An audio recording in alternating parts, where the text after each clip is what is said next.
Welcome back, everyone. Get ready, because today we're diving deeper than ever before. We're going way beyond those yoga poses you see all over social media and really getting into the ancient wisdom of Indian philosophy. You could say we're trading those yoga pants for philosopher robes. Ha! I love that. So where are we drawing our wisdom from today? Our main source is a YouTube video that explores Swami Vivekananda's commentary on Patanjali's yoga aphorisms. Okay, yoga aphorisms. Got it. But we'll also be weaving in some insights from the Yoga Upanishads and Sankhya philosophy to get a really rich and well-rounded view. It's like we're creating this incredible tapestry of ancient wisdom, and they all point to yoga as this incredible journey of transformation.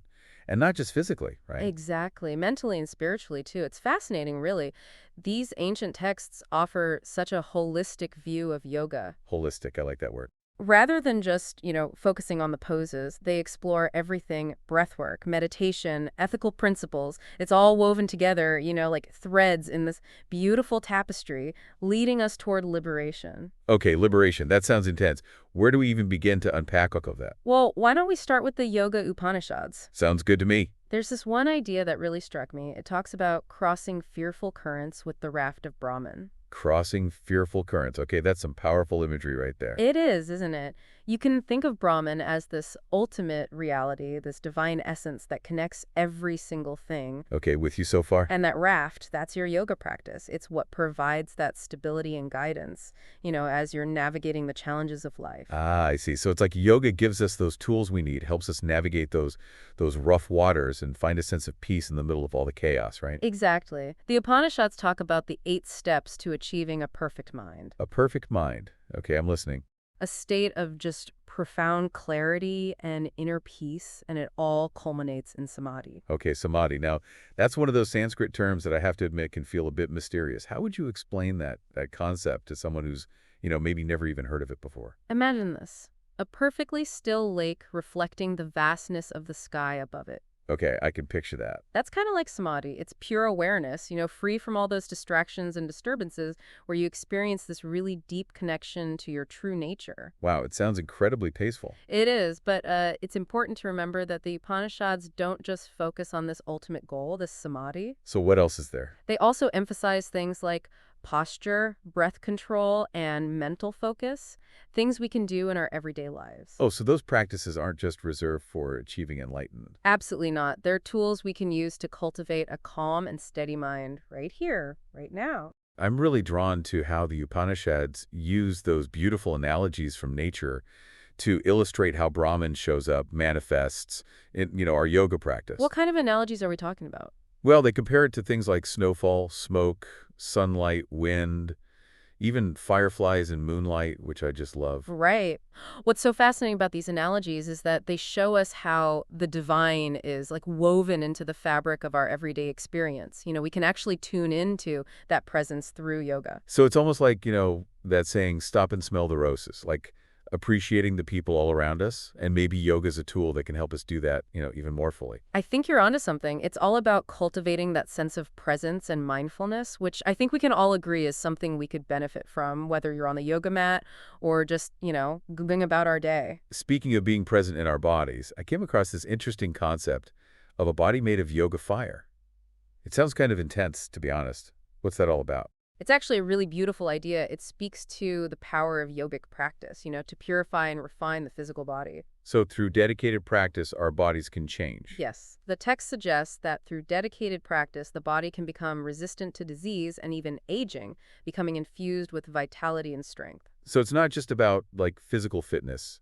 It's more about cultivating a body that's just radiating health and vitality from the inside out. Exactly. You got it. And what's really cool? The texts actually list physical signs that indicate you're making progress on this yogic path. Good health, a clear complexion, a beautiful voice. Wait, a beautiful voice. That's an interesting indicator. Right. It just goes to show that true transformation really does happen on all levels of our being: physical, mental, and spiritual. Okay, let's talk about pranayama. I know it's considered like a cornerstone of yoga, but I'm still not totally clear on what it is exactly. What's the significance of breath control in this whole yogic system? Pranayama is all about regulating prana. Prana is the vital life force that flows through all of us.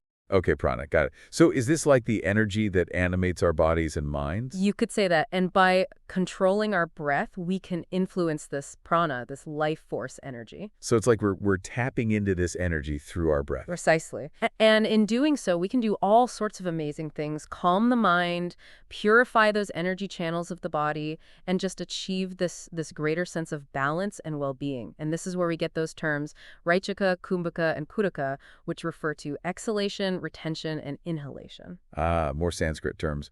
But are these basically describing the different phases of breath that we're working with in pranayama? Exactly. They're carefully orchestrated in the different pranayama practices. It's like imagine a dance between your breath and your energy body, That's a really beautiful image. guided by these ancient techniques. And you know what's interesting? The source material actually provides specific instructions on how to practice pranayama. They even use mantras, these units of time, to regulate the breath. So it's not just about breathing deeply, it's about these really precise and controlled breathing patterns. You got it. And this is where having a qualified teacher can really help. They can guide you through the process safely and effectively. And as you progress with pranayama, the nidus, those energy channels, become purified. We're essentially cleaning out those energetic pathways of the body with our breath. Are there any, like, signs that this purification is actually happening? Oh, there are. The texts mention feeling this lightness in the body, having a clear complexion, and even hearing the inner sound, what they call nada. Wow, hearing the inner sound, that sounds pretty mystical. It is. It just highlights this really profound connection between breath, energy, and consciousness. That's really at the heart of yogic philosophy. So far we've got this beautiful image of the breath as a tool to purify our energy channels and connect with our inner world. What's next? Well, now that we've covered the energy body, I think it's time to move into the realm of meditation and mental purification. Okay, calming the monkey mind. I'm all ears. So we've got this amazing tool, pranayama, to work with the energy body, but what about calming the monkey mind? How does meditation fit into all of this? Medication, or dharana, is kind of like a spotlight for your mind. Okay, a spotlight. Go on. It helps you focus your attention and remove those mental impurities, kind of like decluttering your mental space. Makes sense. And then there's this idea of sensory withdrawal, pratyahara. Is that basically like hitting the mute button on the outside world? You could say that. By detaching from all those sensory distractions, you can turn your attention inward. You can begin to explore the deeper realms of consciousness. It's like tuning out all the noise of the world so you can finally hear the whispers of your inner wisdom. It's interesting. All of these practices seem to build on each other. You start with those physical postures, then move into breath control with pranayama, and then finally into meditation. It's almost like a staircase, leading inward. Exactly. And the goal of all these practices ultimately is to achieve samadhi. Remember that perfectly still lake we talked about? Right, that image of pure stillness. Well, in samadhi, all obstacles to realizing the soul's true nature are removed. It sounds like samadhi is the ultimate destination on this yogic journey. It is a state of pure awareness, bliss, and liberation. But now I think it's time to bring in another perspective. Oh, I like where this is going. Let's talk about Sankhya philosophy. It also emphasizes meditation as the key to liberation, but with a unique twist. I'm intrigued. Tell me more about this Sankhya perspective. Okay, so Sankhya encourages us to really see the difference between our true self, what they call Purusha, and the ever-changing material world, or Prakriti. It's about understanding that we are not our thoughts, our emotions, or even our experiences. We are the awareness that observes them. So it's like we're separating the witness from the show. We're not the actors on the stage of life, but the audience watching the play unfold. Yes, exactly. And Sankhya uses this fascinating analogy to illustrate this. They talk about a hawk finding happiness in releasing its prey. Okay, a hawk releasing its prey. How does that relate to meditation? Well, it speaks to the liberating power of non-attachment. By releasing our grip on desires and attachments, we can experience true freedom and happiness. That's a powerful image. It's like sometimes letting go is actually the key to finding true fulfillment. Exactly. And our source material reminds us that it's valuable to learn from multiple sources, just like a bee gathering nectar from various flowers. So even though we're focusing on Vivekananda's commentary, it's good to remember that there's this whole rich diversity of thought within Indian philosophy. Absolutely. Exploring different perspectives can really deepen our understanding and, help us find the teachings that resonate with us on a personal level. After all, yoga is a deeply personal journey. Speaking of journeys, I imagine the path of yoga isn't always smooth sailing, right? Are there like obstacles that people might encounter along the way? Well, just like in life, there are bound to be challenges. The source material mentions some common obstacles like distraction, Distractions, yeah, makes sense. attachments, and even straying from those yogic principles. It's so easy to get caught up in the busyness of life and lose sight of our practice. It's like those times when your meditation cushion starts gathering dust or your yoga mat becomes a clothes hanger. Exactly. Life happens, but the key is to keep coming back to the practice, even if it's just for a few minutes each day. Our source material also tells this really interesting story about Pingala. It says that she was a girl who achieved happiness by renouncing hope. Now that seems kind of counterintuitive, right? Isn't hope usually seen as a good thing? It's not about abandoning hope altogether. It's more about surrendering to the present moment and letting go of expectations. Sometimes clinging to hope can keep us trapped in this cycle of wanting and striving. So it's more about finding contentment in the now rather than constantly chasing after something in the future. You got it. Pingala's story is a reminder that true happiness actually lies in acceptance and letting go of our need to control outcomes. That's a great lesson for all of us, yogis or not. But for those of us who do want to deepen our yoga practice, what else does the source material suggest? Well, the text emphasizes two key ingredients for success in yoga: devotion to the guru or teacher and persistent practice. It even references the stories of Indra and Vamadeva. Who are they? They both achieved great spiritual heights through unwavering dedication and perseverance. So it's not just about showing up on the mat every now and then. It's about having that deep commitment and really putting in the effort. Right. It's about making yoga a way of life, integrating its principles into our thoughts, actions, and even interactions. Now, I remember reading about siddhis, those supernatural powers that can supposedly be attained through advanced yogic practice. Is that just a myth, or is there something to it? Well, our source material actually claims that these cities are real Real. Okay, go on. and verifiable, just like the effectiveness of medicine.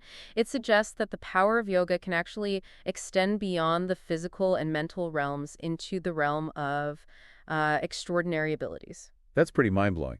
It's like saying that yoga can unlock these hidden potentials within us that we never even knew existed. Exactly. It speaks to the transformative power of yoga to tap into deeper levels of consciousness and unlock those latent human capabilities. Okay, let's shift gears a bit and talk about the Vyasa Sutras.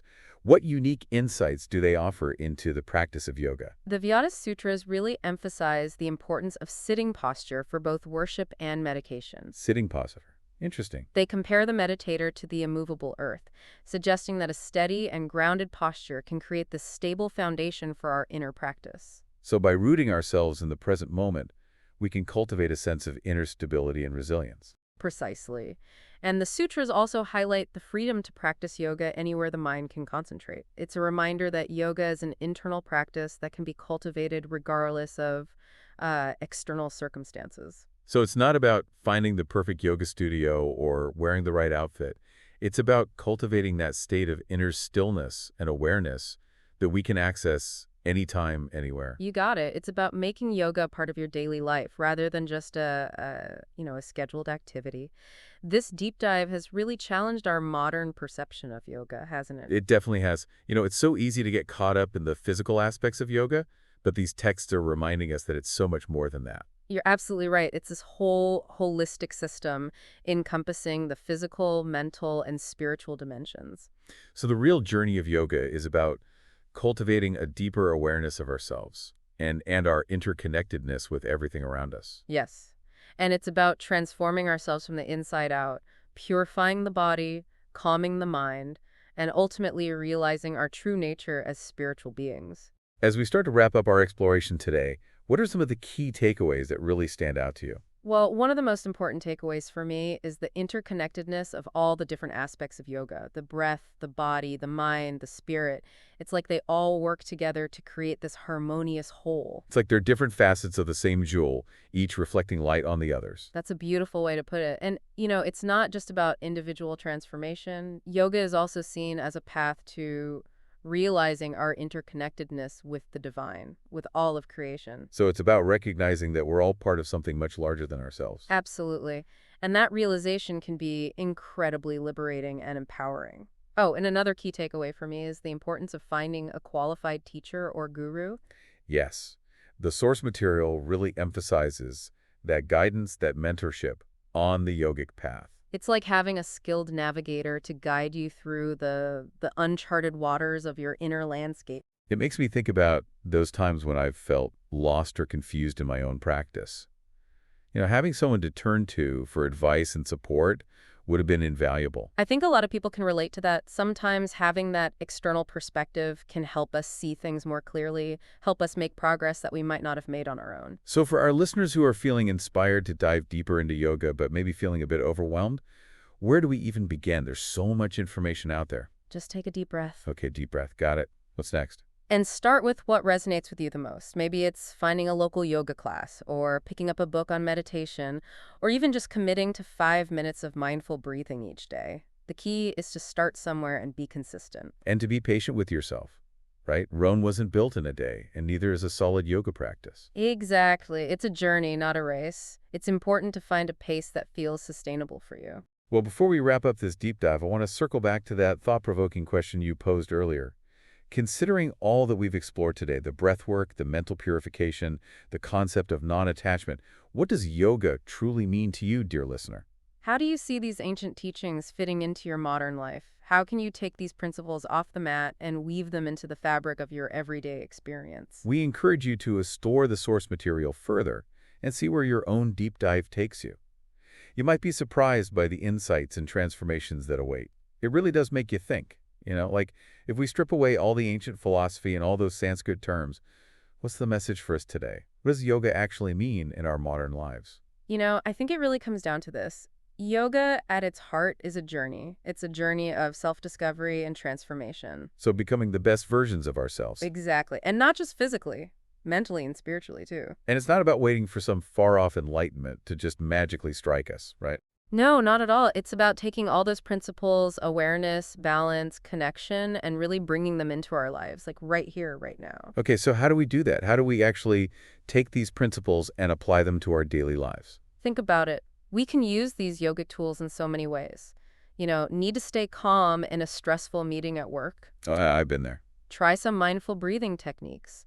Feeling anxious about the future? Maybe that's a chance to practice non-attachment. Let go of the things you can't control. I love that. We're taking this ancient wisdom and making it relevant, accessible to us in our modern world. Exactly. And the best part is you don't have to adopt every single belief or practice to benefit from these teachings. It's really about creating your own personal yoga practice, something that speaks to you, to your needs and aspirations. So it's not about fitting into some, predefined box. No, it's about finding what resonates with you and making it a part of your life in a way that feels right, in a way that feels authentic. As we've been exploring all these sources today, one thing that keeps coming up is the idea of a guru, a teacher. Yeah, you're right. It's like having a mentor, someone to help you navigate all those twists and turns that come up along the way. Someone to share their wisdom with you, offer encouragement, and help you stay focused, stay on track. It's really about finding that support system because, let's face it, the path of yoga can be challenging sometimes. Absolutely. And it makes me think of those times when I've felt, I don't know, lost or confused in my own practice. Having someone, a teacher or a guru, to turn to for advice, for support, would have been amazing. I think a lot of people feel that way. Sometimes having that external perspective can really help us see things in a new light. It can help us make progress that we might not have been able to make on our own. So for our listeners who are feeling inspired, who want to dive deeper into yoga, but maybe they're feeling a bit overwhelmed, where do we even begin? I mean, there's just so much information out there. Just start by taking a deep breath. Deep breath. Got it. And start with whatever resonates with you the most. Maybe it's finding a local yoga class, or maybe it's picking up a book on meditation. Maybe it's simply committing to just 5 minutes of mindful breathing each day. The key is to start and then be consistent. And to be patient. We've said it before, but it's worth repeating. Rome wasn't built in a day, and neither is a solid yoga practice. It's a journey. It's not a race, right? And it's about finding that pace that feels good for you, that feels sustainable. Well, I think that's a great place to wrap up our deep dive today. But before we go, I want to leave our listeners with one final thought to ponder. Oh, yes, I like this. Considering everything we've explored today, the breath work, the mental purification, the concept of non-attachment, what does yoga really mean to you? How do you see all these incredible teachings fitting into your modern life? And how can you take these principles off the mat and weave them into your everyday experience? We encourage you to explore the source material further, keep diving deep, and see where this journey takes you. And who knows, you might be surprised at what you discover. Thanks for joining us, everyone. 68.